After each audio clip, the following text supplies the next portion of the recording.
Hey everyone, it's Helga, real estate agent and your tour guide today as I take you around to the best historical museums in New York City. The American Museum of Natural History, located on Central Park West between 77th and 81st Streets. This museum gives you quite the first impression as soon as you walk in, but the exhibitions are where it's at. You can see lifelike staging of animals in the natural habitat, and of course, bones of dinosaurs, which is my favorite part. There's so much to see, so you may not get through it all in one day, but it's definitely worth a second trip. There are skeletons and recreations of animals suspended above your head, and massive statues to give you the immersive experience that makes the museum so awesome. The Merchant House, located in Lower Manhattan on East 4th Street between Lafayette and Bowery.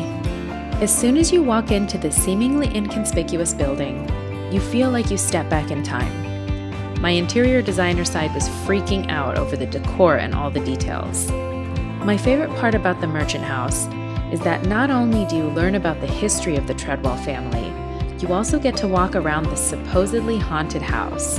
Apparently, Gertrude, the youngest child, still lurks through the halls. I didn't see her, just a couple of really scary mannequins. You can even take a ghost tour at night. I won't lie, this place was a little eerie to walk through, but I loved it. I'm just disappointed I didn't see a ghost. Maybe on the next trip. The Museum of the City of New York, located on Museum Mile on the east side of Manhattan between 103rd and 104th Streets. This museum was so interesting. You can walk around and see different stories of the little Dutch village that later became known as New York City. Everything is laid out in timelines, so you can go from beginning to end or work your way back, viewing photographs and reading about their stories.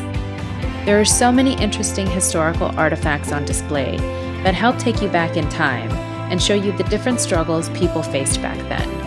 And also, it makes you think of the innovations that brought us to where we are today. There are also videos that play and tell stories to help paint a more vivid picture. One of the best parts of this museum is that the rest of the exhibitions are always changing, so when you make your way back months down the road, it'll feel like a whole new experience. The New York Transit Museum, located in Brooklyn on the corner of Schermerhorn Street and Boerum Place. Disguised as an actual subway station, this museum was by far my favorite of all the museums on this video.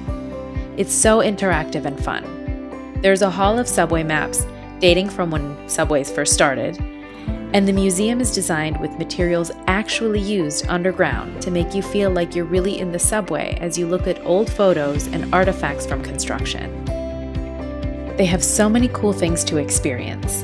There's a hall of old subway-related comics that you can read through, and there are plaques that give you an explanation of how comics began to evolve with time. It's so interesting. There's also a row of old turnstiles that you can try out.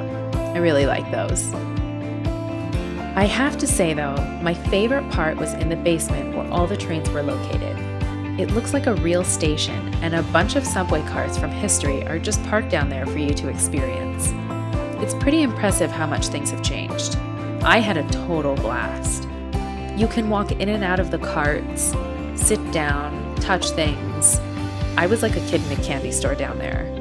Some of the carts were clearly styles we don't see anymore, but some are ones that even I ride in from time to time. Oh, and I found an MTA security guy.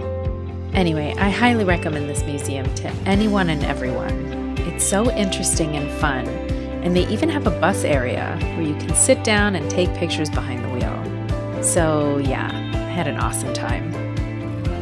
The New York Historical Society, located right next to the Museum of Natural History on Central Park West between 76th and 77th Streets. The New York Historical Society was actually New York's oldest museum and includes paintings such as the George Washington portrait by Gilbert Stuart and other works from artists like Rembrandt and Thomas Cole. The founders of the museum, who lived through the American Revolution and the British occupation of New York, began to preserve pieces, realizing the importance of the historically significant times they were living through. With time, more pieces have been added to the collection, and they're on display in the gallery. Some include pieces like George Washington's bed from Valley Forge and the draft wheel used in the lottery that started the New York draft riots in 1863. My favorite part of the New York Historical Society was the Tiffany exhibit, showcasing 100 pieces of scintillating glasswork. This is one of the largest displays of Tiffany lamps in the world. It's so beautiful and well worth the trip. Thanks so much for joining me today. Don't forget to subscribe to my channel and ring the little bell.